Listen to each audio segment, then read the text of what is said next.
Hey everybody, welcome to Dad's Den of Pop Culture and Mighty Thor Monday. We have reached June of 2026. We're looking at the Mighty Thor number 357 from July of 1985. That's a long time ago. Doesn't seem that long ago. Well, actually, some days it seems, it does seem a long time ago. We're going to take a look at this issue of the Mighty Thor. We have Thor dealing with, looks like a giant. We have Beta Ray Bill, or sometimes Beta Ray Thor, dealing with these guys up here. Let's see what's happening. A new deal from an old deck, or the credit card soldiers. Okay, we start in Asgard. Now, you remember Thor and Frigga are leading the children back to Asgard, who Odin had sent away to keep them safe. Along the way, they run into these frost giants who decide that they want to, well, frankly, dine on the children, because frost giants do such things. And so this one picks them up in his hand, thinks he's having a pretty good time. And then we hear from the side, "How nice to see the traditional enemies of Asgard playing with their children. But perhaps you had better set the children down gently, lest your great hands bruise them unintentionally." Thor, yes, it is Thor. "You would have done better, giant, not to have spoken of Odin before his son." And the giant had mentioned Odin. He's gone now, so he can't protect you. Okay, but Thor isn't gone. The children are dropped into the snow, and Thor is about to take these giants out. And you notice that one is running. Long has it been since Mjolnir rang rung against the thick skulls of my traditional enemies. Today my hammer shall sing. And Frigga stops him. "Hold, Thor." "What, Frigga? You would have me spare those wretches?" "I would, foster son. My husband Odin is gone beyond recall, and I have had my fill of killing." And Thor acquiesces, but he does say, "I hope I do not regret this, having them, in my power and letting them go." Meanwhile, in Manhattan, Beta Ray Bill, although he's in his sort of, more human form, not exactly human since he's an alien, and I guess at this point in New York, it wouldn't be that odd to see an alien being. There's been a few in New York at this point in the Marvel Universe, but he is seeing the town with Sif. They're in some kind of a department store. She picks up the Groucho nose and glasses for him. "I think you look very distinguished in glasses." I'm not at all sure that this is how Asgardians ought to comport themselves when they're visiting a foreign country. You'll learn. So they're having a good time. They're having some fun, which you like to see, because, Sif went through a lot. Thanks to Thor and Jane Foster and all that stuff. But meanwhile, outside, you have this guy here. Looks like he's sweeping up, and he drops these gold cards into this wastebasket.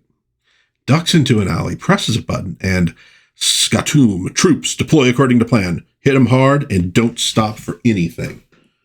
Okay, so were those guys the cards? Maybe those guys were the cards. Maybe it's something else. Well, what are they hitting? Well, they hit a bank, and they're robbing it of everything they can get. And Beta Ray Bill and Sif hear the explosion. They rush outside to deal with it. Beta Ray Bill tapping his cane on the way, and of course turning into Beta Ray Thor, as they sometimes will call him. Sif right behind. So he's going after them, and they're accessing like a database. Identification track, Submariner or Submariner. I've heard it both ways. I usually go Submariner. Sunfire, Sunspot, Thing, Thor, Tiger, Union, Jack. Precise identification, impossible. Closest approximation, Thor, 72.39% probability, because, of course, they don't know who Beta Ray Bill is yet. And he does look an awful lot like Thor. He attacks with his hammer, takes that guy out, starts kicking butt, as he is wont to do. And then here's Sif, and this guy's like, oh, I'll take care of this chick. Maybe not. So basically, they figure out pretty quickly they are in over their heads. They can't take these guys on. And we get this, now this word bubble with the little spikes around it, that is their master, who's speaking electronically to them, and we're going to see that a few times. He looks like a bad imitation of Thor, but he's no cut-rate version. He seems to have all of Thor's strengths and powers. We shall debate that later. Attention all troops, execute escape maneuver 10 Delta immediately. So they fly off around the corner quickly, as the guy says, and then Skrek. And what do we see? Now, here's where you got to pay a little bit of attention. There's the picture. We got the trash can, etc. Now, what do we see? You can just make out little gold cards on the ground. So somehow those cards turn into those guys, and they turn back again. And Beta Ray Bill tells Sif, they just disappeared. There was a blinding flash. I didn't see them. And here's that guy we initially saw scooping up the gold cards. Okay. We have Fandral, we have Volstagg and Hogan, the Grim, walking through Manhattan, talking about stuff. He's got the I Love New York shirt on, which is great. And Volstagg is talking about the time like he killed 1,000 giants. You got these little kids. Gee, do you really think he killed 1,000 giants? Grow up, Katie. Nobody could beat that many guys. Besides, everybody knows there's no such thing as giants. Ah, but there might be giants, my young friend. And the Lion of Asgard may have slain his share. And Hogan, basically, kind of messes with the kid a little bit, saying, you better not let him hear you say these things. He's been known to sit on little trolls. Now, here's the deal. These are the Power Kids, Power Pack. And at this point in time, I don't remember if Power Pack was a comic book yet, or if this is sort of a hint to what is to come. Because if memory serves, Louise Simonson was one of the people who created Power Pack. Again, I'm working off memory here. And so it would kind of make sense that maybe those characters would show up in one of her husband's books. But I don't remember. They might have already been Power Pack, but they don't really call it out all that specifically. Meanwhile, World Trade Center. Boy, that takes you back. Bill and Sif are talking about stuff, maybe about feelings. And she's saying that, maybe I was a little harsh on Thor and his love for the mortal Jane Foster. I would never have believed it possible in a mortal. She's talking about that kind of love. And why do you smile, lady? Because I find that I have more sympathy now for Thor and his romance with a mortal than I ever did living in Asgard. It is not as simple as I might have thought. Mortals live so short a time. Perhaps this is why Odin forbade Thor's love for Jane Foster. It would be so easy to renounce one's heritage. In other words, if you do love a mortal, you don't have a lot of time with them, so they might become especially important to you. We flash over to Loki in his castle, and he's talking with Lorelei, who was masquerading as Melody on Earth and had gotten Thor to love her. And he's like, okay, Thor's gonna obey you again. I got some plans. I got some ways of making that happen. This little thing with the gases in it would be that thing. And he says, somebody is going to have to sit on the throne of Asgard. And if Thor is on my side, if Thor supports me, it will be me. He's got this all worked out. But this is the main panel here. By the way, it's a really great panel too. And reminiscent of romance comics, which of course, romance comics are in the DNA of the Marvel universe, along with monster comics. But he says here, and once the throne is Loki's, who knows what foul accident might befall the noble son of Odin. And she's thinking, and once Thor is mine, who knows what his power might accomplish at my command. So, of course, she's already planning to betray Loki, who, I mean, is actually kind of being pretty straightforward and honest here for once in his life. Asgard lies in ruins. The Enchantress returns, by the way. Another really, really nice panel. Look at that in the shadowing. And the eyes. So very nice. So she sees or detects that Odin is not here. Odin is nowhere. And she says, honestly, I do not mourn for him. I do not mourn for him. He gave me nothing but trouble. But she finds in the ruins, in the debris, his scepter, where it must have fallen. And she says, what I do plan on doing is getting revenge on Lorelei for not helping us fight Surtur and the demons of Muspel. So she puts an enchantment on the scepter because she knows exactly who is going to come into possession of it. She knows it's going to be Loki, and that's part of her plan for revenge. Meanwhile, Thor and Frigga have a little snow fight with the kids as they're walking back to Asgard, and we get some nice dialogue between them. He says here, I loved this mortal woman, Melody, with all my heart, suddenly, furiously, like a storm. And yet, as the weeks have gone by, her face recedes from my memory like a dream, and I begin to wonder if perhaps I was not dreaming. Still, excuse me a moment, and that is when the snowballs fly, and he lets one of them knock his helmet off, as he says, I let her do that, but if they were not encouraged with some small degree of success, the children would soon tire of the game, and the road home would seem that much longer. And your road, Thor? I no longer see it clearly, Frigga, for as the face of Melody recedes from my sight, the visage of Sif seems sharper and clearer. I do not regret that she went with Bill. She chose well. Midgard and its confines are not for her. She had lost the savor of living, and Bill in his noble quest provided it. Yet my heart misgives me that I should never have let her go, that I may have lost her forever. Excuse me again, as a little hand with a snowball appears. Oh, well, this just answered my question about was Power Pack already? Yes, Power Pack was already around. Okay, so that was just an intentional little cameo of the Power Children in Thor.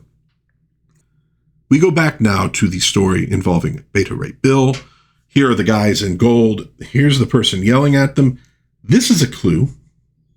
If you're an old-time Marvelite, that is a clue. And he's letting me, I can't believe you let, these two people defeat you. Hey, they were pretty tough. You don't understand, blah, blah, blah, blah, blah. He's got some deeper plans. He tells that this guy here, we saw him earlier, that now you will prepare the screening grid. I shall be needing it, but we haven't had time to test it fully. Nevertheless, prepare it. I am sure the device will function perfectly. Or have you forgotten that I hold the lives of your parents in my hand? I haven't forgotten. And what is he doing? He's letting all these little cockroaches free in the laboratory? Okay, while this guy powers up his armor. And here we see Loki. Loki finds, indeed, the scepter of Odin, which is what he was looking for. Something to make him a little more powerful. And this is interesting. Curious. For a moment I felt a tingle, as though, but no. 'Tis merely the power of the scepter itself flowing through me. A feeling I have long waited to savor. A feeling I shall soon savor forever. Greetings, Loki. Heimdall. My thanks for recovering the great scepter. With Odin gone, it must be held carefully in trust until another god sits upon the high seat. So Heimdall shows up and takes the scepter. Well, does that negate the Enchantress's little trick? We will find out. Thor and Frigga and the children finally arrive at Asgard, seeing it in ruins. They meet Heimdall. The kids are discovering some of them don't have houses anymore. Frigga is like, you're going to stay with me until we figure all that out. And, first we need to find something for supper, that kind of thing, a little bit domestic. But the sorrow between Heimdall and Frigga is real. And now back to the World Trade Center. When will you be leaving Earth, Bill? When Thor returns, I shall depart for my own people. I must still guide them to their home. Oh, it hurts. Sif? Who would have thought that a victory could change so much? Asgard will be in chaos when the warriors return home and learn that Asgard is gone. And I am sure that Loki is already planning to sit upon the high seat in Odin's stead. And Thor, he has lost his father. How can I stay away? Don't you see I must go back? Of course you must, my lady. I have known that since you told me Odin was lost in the battle. I would have asked you to return with me ere this, but I knew you could not now. And to think I was afraid to speak of my decision for fear of a mortal's reaction. One thing you have taught me is that I do not understand mortals well. A lack of practice? You always find a way to make me smile. I have thought of a way to return our troops to Asgard, Bill. I must go back to the Golden Realm. And Thor. So we have Thor thinking about Sif, and Sif must return now to Thor, but she clearly wants to be with Beta Ray Bill. Who knew she was going to have to go back?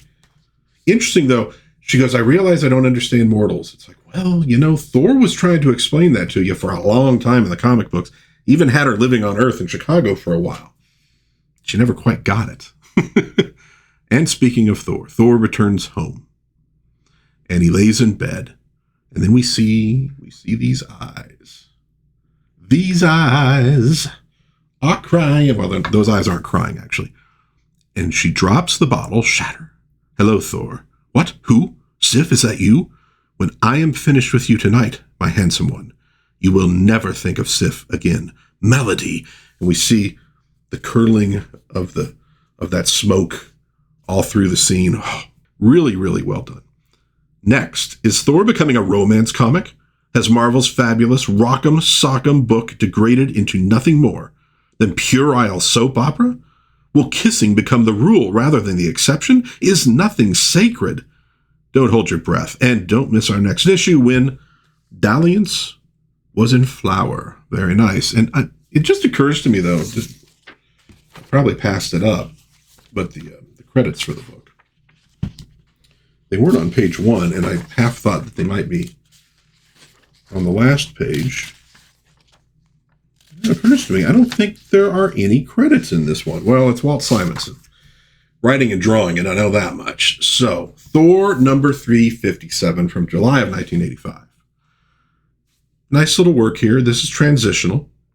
So we're advancing the storyline with those bad guys on Earth. And in the process, we're advancing the Bill and Sif storyline as well. We have Thor a little bit of time to speak with Frigga and think about things as he's heading back to Asgard with the children. He gets back. And then we have the Melody Loki thing. Well, we should call her Lorelei. The Lorelei Loki thing going on with the Enchantress putting a little twist into things that Loki is unaware of. So we're setting things up for the future, for the next phase in this epic storyline, which is all going to be about, well, there's going to be two things happening. One, choosing a new king of Asgard. Two, Thor is going to embark on a journey into hell to retrieve mortal souls taken by Hela. And that's a big one. And then we're going to get a little bit with Bill and Sif as well, but they're not going to be the focus. So, The Mighty Thor, the Walt Simonson run. Let me know what you think of this particular issue in the comments. I would love to hear from you. If you enjoyed this little video review, please give me a like, maybe subscribe, maybe share with a friend. That'd be very cool. But until next time, God bless everybody. Please be kind to one another.